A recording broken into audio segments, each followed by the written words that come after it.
noches, ¿cómo les va? Gracias por acompañarnos como siempre. Soy Carlos Brown. Estamos todos los días viernes a las 22 horas por Canal Rural en nuestro programa El Estado que Viene. Bueno, ustedes lo saben porque creo que muchos nos siguen desde hace ya varios años, 20 años, ¿eh? ¿Qué les parece?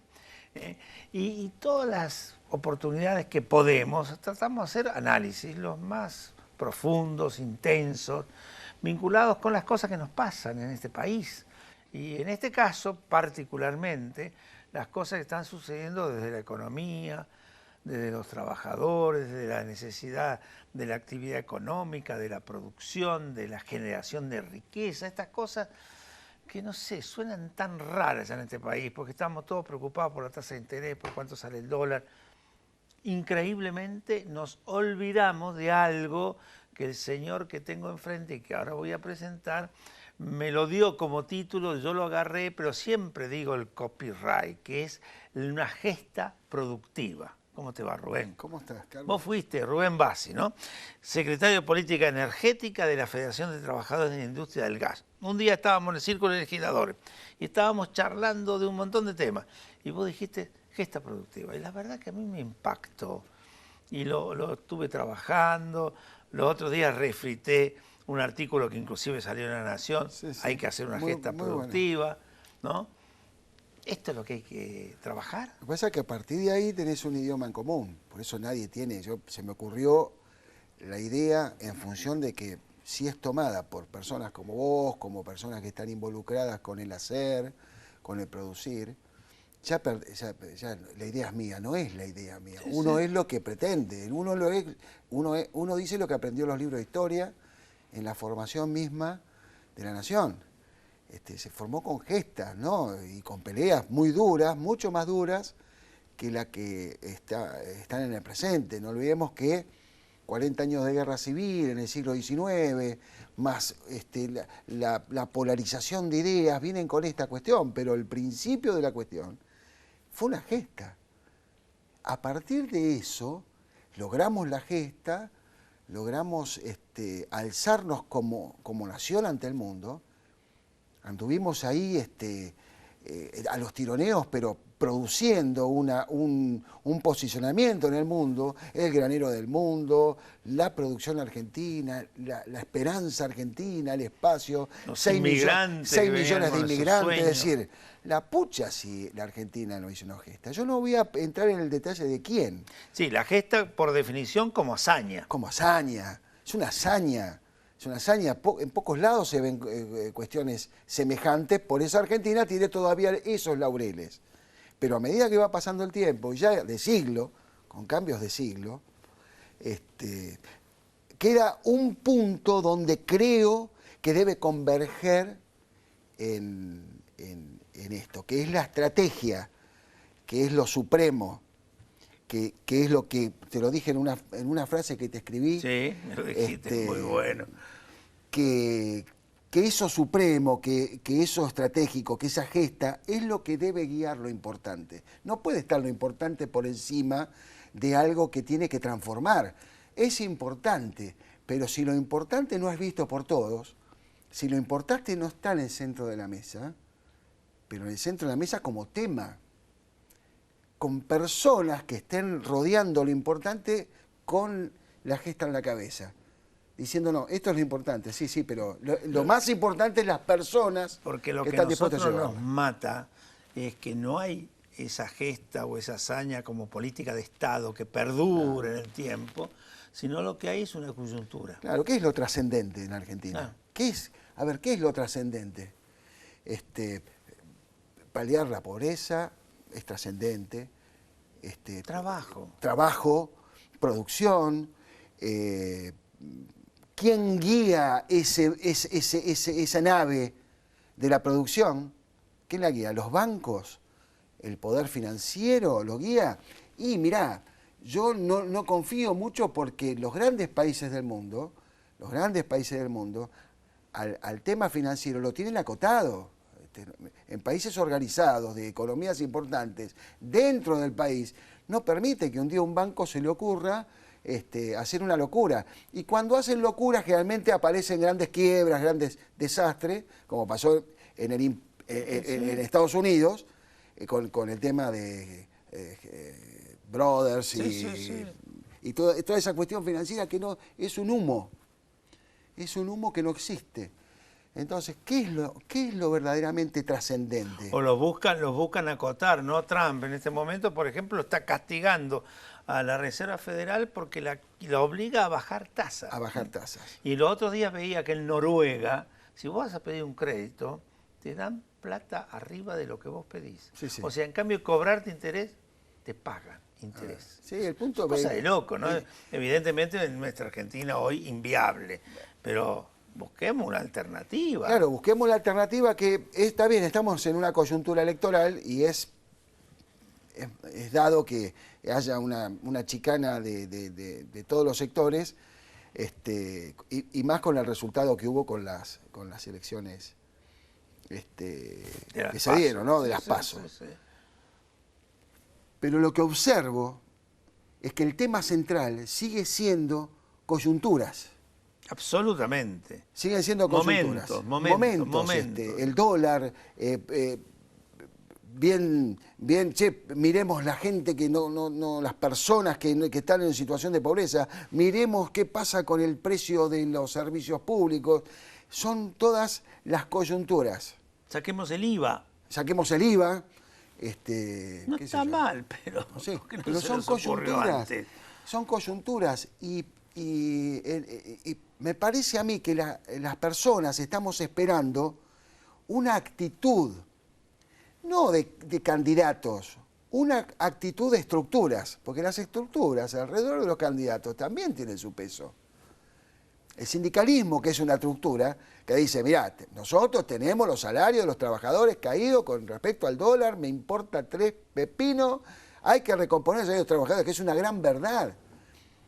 Pero también los trabajadores, en el mundo de los trabajadores, tenemos 50% de los trabajadores que están en una situación anómala de precariedad laboral.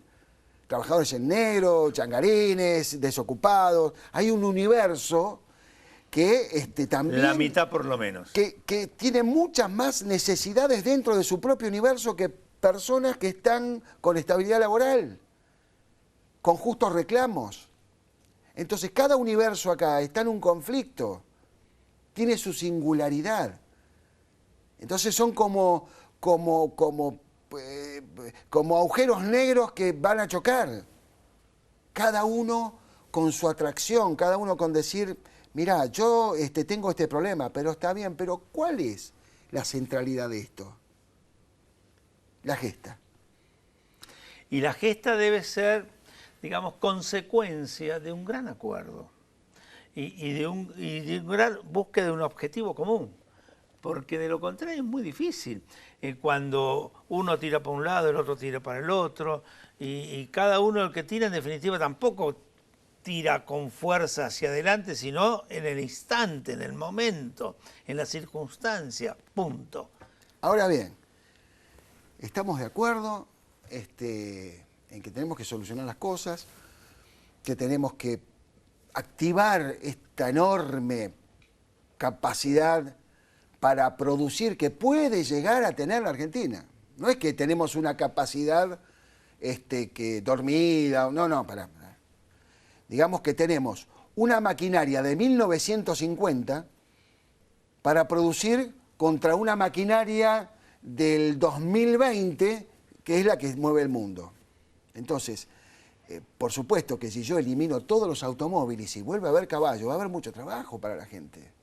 Bueno, trabajo, pero eso no va a pasar. Entonces, yo puedo pedir que va a pasar, todo Sarado Mancera, sacamos las maquinarias, sacamos las cosechadoras, los satélites, las cuestiones tecnológicas, la corremos. Ahora claro que va a haber trabajo, pero no vamos a producir lo suficiente siquiera para paliar la situación del 10% de la población, porque es una producción mínima que parece que da mucho trabajo. Entonces, creo que esta nueva oportunidad, siempre hay oportunidades, que realmente se renueva cada 4 años, cada 8 años por las elecciones, pero me parece que, bueno, vamos a ponerlo como una nueva oportunidad. Espera un segundo porque hacemos el primer corte y seguimos. Adelante, señor director.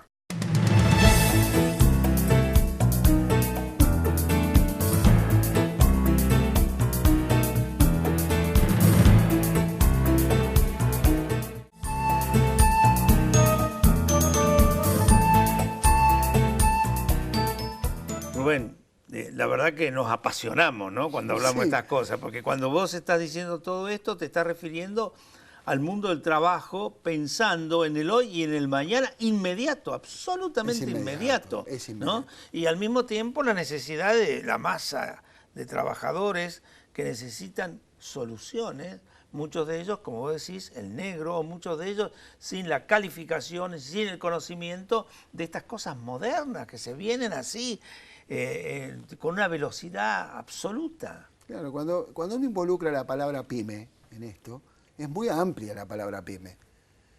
Pero yo tengo que direccionar dentro de ese mundo pyme, tengo que direccionar también hacia dentro de ese mundo pyme qué es lo urgente y qué es lo que me va a captar más compañeros trabajadores para incluirlos en la producción. Así es. Entonces, tengo que armar una tarea, un desarrollo y empezar a observar que el mundo tecnificado en países desarrollados le está dando oportunidades a pequeños emprendimientos pero con un alto poder tecnológico, ¿no? La zona de Murcia de España, que es todo cultivos bajo cubierta, Israel es tremendo lo que Israel está innovando tecnológicamente y ordenó un estado productivo, no un estado, sino una situación productiva en el marco de las cuestiones de ahora hacia el futuro. Porque inclusive con avances biotecnológicos. Yo hace muchos años, cuando anduve por Israel, me encontré que están buscando la semilla de hace siglos atrás, exactamente, del trigo, cómo se hacía en aquel entonces para obtener resultados en una zona desértica. Abrevo en algunos, para no hablar tanto de compañeros que son importantes dentro del mundo de los trabajadores, pero abrevo también en el pensamiento de los empresarios. Porque hay empresarios en la Argentina que tienen un pensamiento productivo, los leo, los observo, veo su capacidad de innovar, ¿no? Tenemos el caso, lo voy a nombrar porque es una persona para mí muy importante para tenerlo como ejemplo, que es Hugo Sigman. Ah, sí. Es un hombre que supo estructurar una cuestión alrededor de un punto fundamental, la innovación. Así es. En todos los campos, en el campo biotecnológico, en el campo de la producción agropecuaria, en el campo de la cultura, y todo tiene que ver con todo. Todo tiene que ver con todo. Porque no es que se termina el trabajo, nace trabajo nuevo. Nace trabajo nuevo. Que hay que saber cómo se aprovecha, porque si no, nos tendríamos que ir, como decía al principio, para atrás varios siglos y tampoco serviría. Nace trabajo nuevo. En nuestro sector energético hay innovaciones impresionantes. Pero no es para cualquiera. Mirá, es para quien quiere, es para el que quiere. Es como el que se hizo la casa cuando volvía del trabajo, es un ejemplo del hacer. El que empezó de a poco, el que hizo de a poco, en que empezó a capacitarse, pero no capacitarse para lo anterior, capacitarse para lo nuevo, más en una cuestión neurocientífica, capacitar el cerebro para tener la capacidad de análisis de cómo debo cambiar. Si fabrico arandelas y tengo que cambiar porque la competencia de la fabricación de arandelas del mundo es enorme, tengo que tener la capacidad de maniobra para entender que tengo que cambiar, tengo que innovar lo que hago. O innovo una arandela, que es muy difícil innovar una arandela.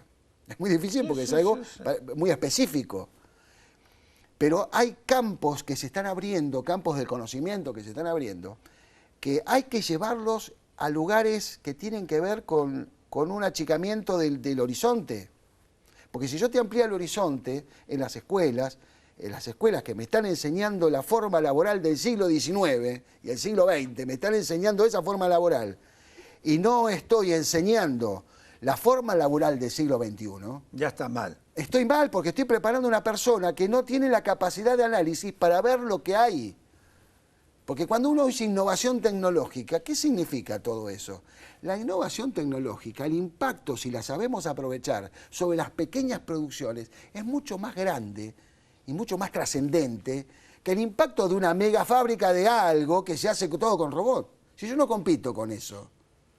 No compito con eso. Pues sabés que hay algunos casos que están dando vuelta que no se terminan de resolver y que aquí hemos tenido ocasión de hablarlo con varios protagonistas. El tema de la ley de semillas, que dicen que produce un efecto innovador. Exacto. Que puede llegar a generar una cantidad impresionante de nuevos empleos. Sí, sí, sí. Y está ahí, que no se puede resolver porque también hay como una especie de freno de cosas antiguas. Sí, yo me pongo el ejemplo de una provincia que quiero mucho, que es Mendoza, con respecto del riego. Estamos en la emergencia continua, de emergencia hídrica. Y digo, bueno, veo la forma de regar, que me parece lógica, incluso vi regar por manto o por acequia. Sí. Pero qué cantidad de agua, qué cantidad de agua. Y uno... Andá a decirle a Israel que hagan eso. Claro, entonces dice uno, che, pero sería bueno hacer... Con una pequeña gota lo resuelve. Y después títulos del diario donde dice emergencia hídrica. Nos vamos a quedar sin agua. Bueno, pongamos cartas en el asunto. Tenemos una tecnología avanzadísima de riego por goteo, riego asistido, y tenemos lugares en la propia provincia y en lugares donde se pueden hacer enormes reservorios de agua. Y hablando de la semilla... Tenés semillas que se están planteando hoy en día que no se necesitan agua o necesitan muchísima menos agua que las otras, ¿no? Bueno, pero acá me están pidiendo agua por poco. Vamos al otro corte y seguimos. Adelante.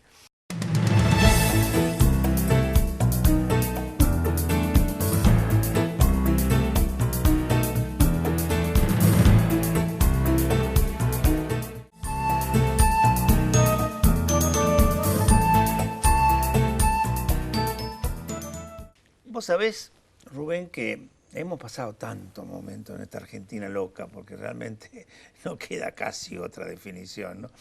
Yo me acuerdo por ahí a 2002, ¿no? Con el gran problema que había, Duhalde ahí metido presidente en medio de un fárrago, y entre todos se convocó al diálogo argentino. Ahí estaban las iglesias, porque no era la iglesia católica, eran los cultos religiosos, estaban los empresarios, los sindicalistas, los productores agropecuarios, sectores industriales, sectores de la cultura, de la educación, y acordamos cosas.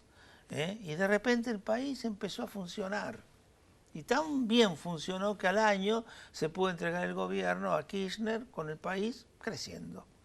Cosa increíble, ¿no? Sí. Nos falta ese diálogo. Yo insisto en este punto, en la búsqueda del consenso, porque todo esto que hemos estado hablando en los bloques anteriores, ¿cómo se logra si no nos ponemos de acuerdo? Si no es trascendente, como dice mi amigo Oscar Mangone, ¿para qué hacerlo difícil si podemos hacerlo imposible? Si no lo consideramos trascendente el diálogo, solamente lo consideramos coyuntural, no va a funcionar. No va. No, totalmente. Entonces, porque en lo trascendente puede estar sentado un musulmán al lado de un judío, un católico, puede estar sentado Globo Copatel con un quintero de tomates de la zona de La Plata, con un viñatero de 2 hectáreas, puede estar sentado. O sea, también hay que sentar a esas personas.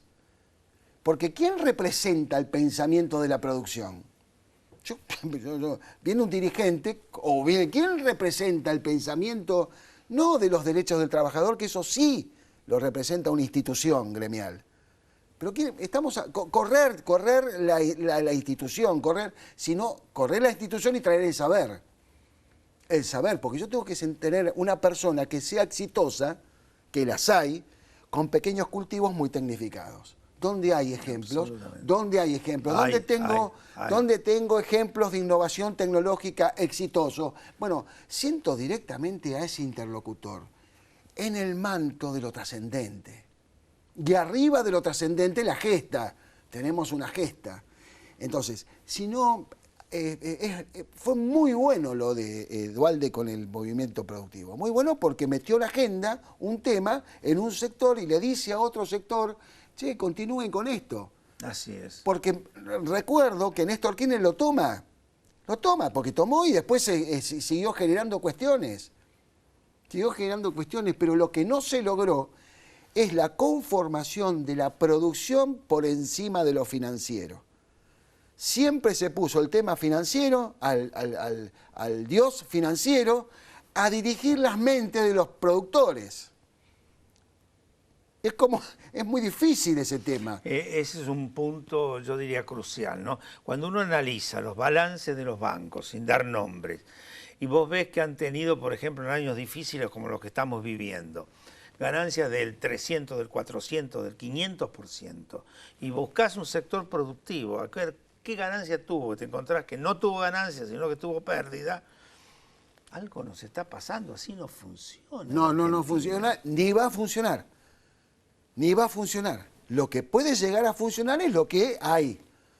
Y se puede optimizar. Yo puedo arreglar un Ford Falcon modelo 65, lo puedo dejar muy lindo, va a funcionar, pero lo que no puedo hacer es que ese Ford Falcon me gaste menos de 15 o 20 litros de nafta cada 100 kilómetros.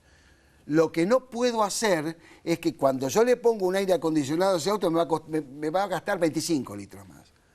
Entonces yo puedo arreglar las cosas, pero ¿por qué voy a perder el tiempo en arreglar algo que ya no debe circular? No, que no es competitivo. Que no es competitivo. Vamos a los autos, no es competitivo. No podés competir en un mundo tremendamente competitivo. Y tremendamente abierto al margen de las peleas que hay, pero tremendamente abierto. Tenemos dividido el país en una zona donde hay un excedente de agua y la reserva más grande mundial de agua que hay en el mundo. Como bien preciado. Bien preciado. La otra mitad del país es un país semiárido, donde podemos incorporar más de 1 millón de hectáreas a la producción en el término de 5 años. Porque tenemos la tecnología a mano. La tecnología a mano. Ahora que decís eso, ¿no? En la época que yo estaba en el Ministerio de la Producción, vi de cerca un proyecto que hizo el gobernador Allende allá por los años 60, que se llama el Corfo Río Colorado, que es tierras desérticas bañadas por el río Colorado, bien utilizados, que se transformaron en un ámbito de crecimiento productivo fabuloso. Bueno, pero eso lo hizo Allende, lo hemos más o menos conservado, no lo hemos incrementado. Carlos, en la Argentina hay una empresa que domina la tecnología del GNL, que puede generar que un camión funcione, un camión de carga funcione, consumiendo casi el 50% menos de gasto de combustible, con una autonomía de ida y vuelta de más de 1.200 kilómetros. Argentina, estamos hablando de que Argentina está trabajando en el mundo para esa cuestión. Es una empresa muy conocida, vinculada al desarrollo tecnológico del gas, que empezó con el GNC y después continuó con el GNL. Lo tenés en la General Paz está. Sí, ya sé cuál es. Bien conocida. Ahora, cuando vos llevás a la carpeta eso, che, vamos a hacer un parque automotor de esto, con un corredor donde se pueda cargar esta tecnología, ¿y con qué te encontrás? ¿Con qué problema te encontrás? Te encontrás con el problema de algún pacto ambiental, estamos hablando de problemas graves, ¿no? El problema de, a ver, esto es un peligro para la humanidad. No, te encontrás con el problema de que el que te atiende para que vos apliques esto no entienda nada. Tenga en su cabeza responder a intereses que tienen que ver con lo que está. A intereses del Ford Falcon. Perdón. A intereses del Ford Falcon. ¿No entiende nada o entiende demasiado? Sí, entiende, pero él entiende demasiado en función de intereses. Sigue queriendo arreglar la de Soto modelo 60. Vamos a arreglar la de Soto, porque era buena y sabés cómo aguantaba, tiene unos elásticos fantásticos. Está a mano. No es cosas que tenemos que traer del otro mundo. Y te puedo nombrar así cientos de cuestiones innovadoras. Hace 10 años que funcionó un taxi de pico truncado que funcionaba con una mezcla de gas e hidrógeno. Juan Carlos Bolsich, lo voy a nombrar porque ese hombre creó una estación experimental de hidrógeno hace 10 años atrás. Ahí está en Pico Truncado. ¿Cuál es el problema? No. Intereses y mentes. No, porque esto va a joder a un sector y empezamos con esta cuestión. ¿Por qué no tenemos lo trascendente? Y peor, no tenemos vocación de gesta. Lo trascendente va a ser que no van a cortar el programa porque nos fuimos. Che, Rubén, muchísimas gracias. Realmente muy interesante lo tuyo. Te vamos a tener que invitar de vuelta. Y son las cosas, como vos decís, trascendentes que generan la gesta.